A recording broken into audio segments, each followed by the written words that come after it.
welcome back. Continuing here, so I've started to work a bit on the main text. I was practicing a bit with a few pens here, and I realized that given the size of the pen, I'm not going to be able to write quite small enough to fit it into the space that I had marked out before, so I widened it a bit, and I've started copying some of my text there. You can see I've got a couple lines of it done, and I'm going to try to finish this up. I've got a few words left to write, and then I might need to add an extra line also, but I'll try to get this done. And I decided to use this silver pen that I have because I was worried that with all of the commentary around the side in black, that it would just look a little too monotonous. So I've got the silver scriptural text in the middle, and then I'm going to put my commentary around the edges. So I've gotten up to the word patre. I want to do something fancy with the P here, just to set that word off a bit. Now, notice one of the things that I've done is especially important because I'm left-handed. So when you're writing these historical kind of scripts, it's really important to have the angle of the pen tip consistent also at the right angle. So for these Gothic scripts, they should be at about a 45-degree angle like that. Now, these are flat tips. The problem is, you know, if you're holding it in your right hand, it's pretty easy to get at that angle. But with your left hand, it's more like the opposite direction. So what I'm doing is, instead of having the paper directly facing me, I'm turning it at actually a bit more than a 45-degree angle so that I can really get those lines drawn with the edge of the pen at the right angle. So let's try to do this P here, which I practiced once. I think it came out pretty well. Let's see if I can repeat my previous success. I've got my cheat sheet up here to tell me how to do this.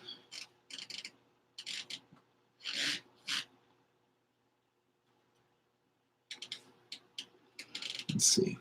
Spacing's a little awkward here with this Q popping down.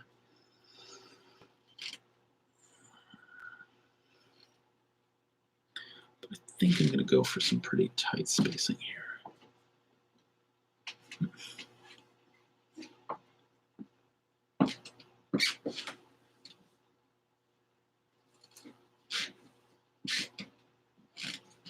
No, I think I'm going to go for the wider spacing.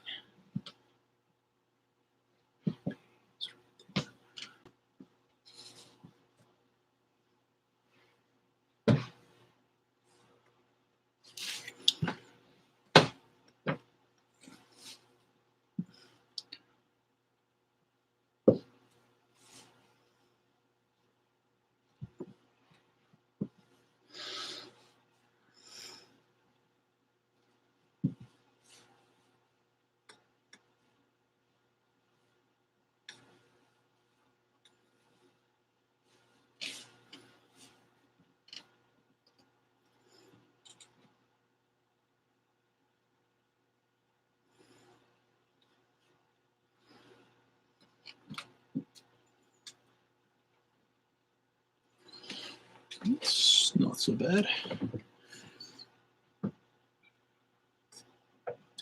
I'm really glad that I practiced these letters ahead of time, because otherwise I would not have been able to fit them the way that I thought I was going to be able to.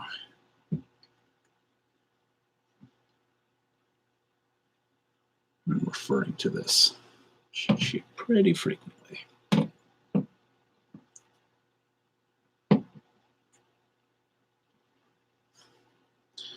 It's okay, I've got a pretty short text here.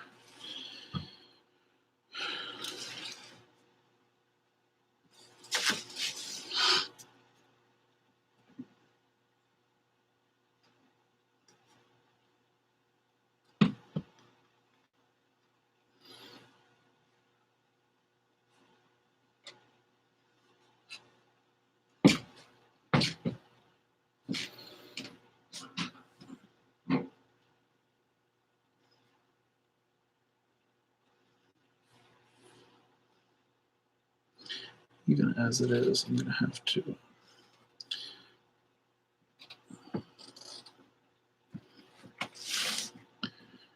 adjust a little bit the way that my text is lying. And it's going to go a little bit into my commentary, but that's okay. That's why I'm doing this first, so that I can make the commentary text fit around it.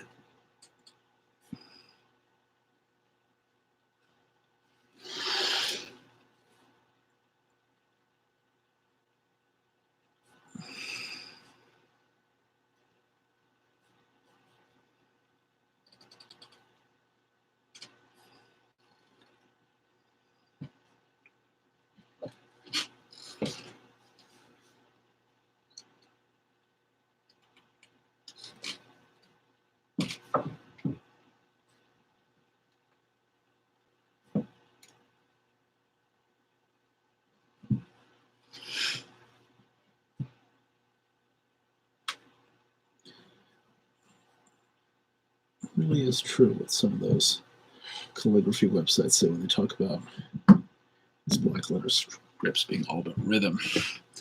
I'm really starting to feel like I'm settling into it a bit. If I had spent even more time practicing, probably be even better. And I also have the advantage here that this is a text that I'm very familiar with. So I'm just going from memory, and I don't have to constantly refer to a copy of the text.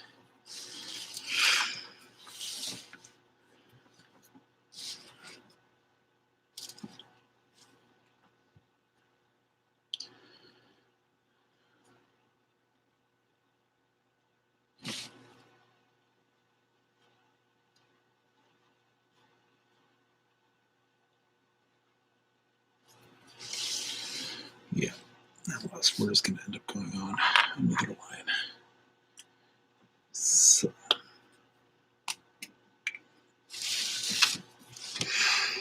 it's okay. Just make sure it's evenly spaced with the rest of this 1 inch.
good trick for making sure that you don't smudge your work is using a piece of paper like this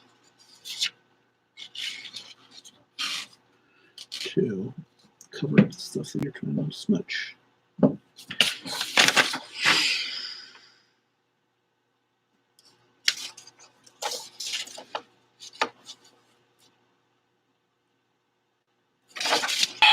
There it is, except for actually I've got 2 more words to do because I didn't do the first line before. I really don't want to smudge any of that stuff that I've already done. So put that there. It's a really good tip for when you're working with pencil.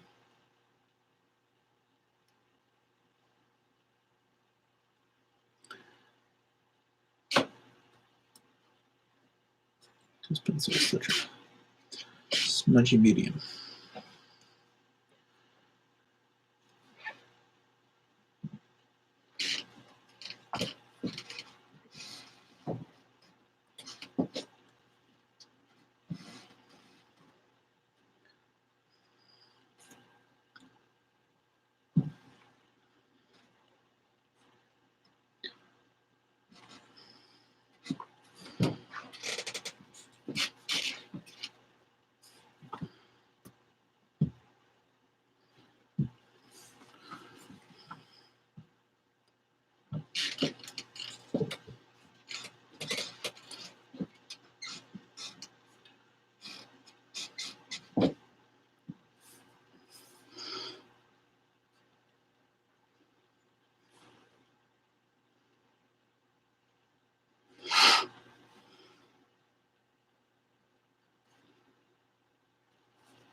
And then now I'm going to do some illumination for this E here at the beginning, and then for the also have to fill in that space there.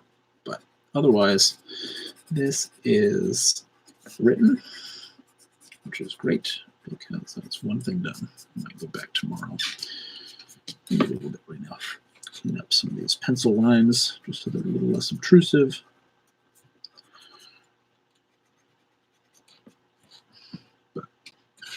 In general, I think this came out okay.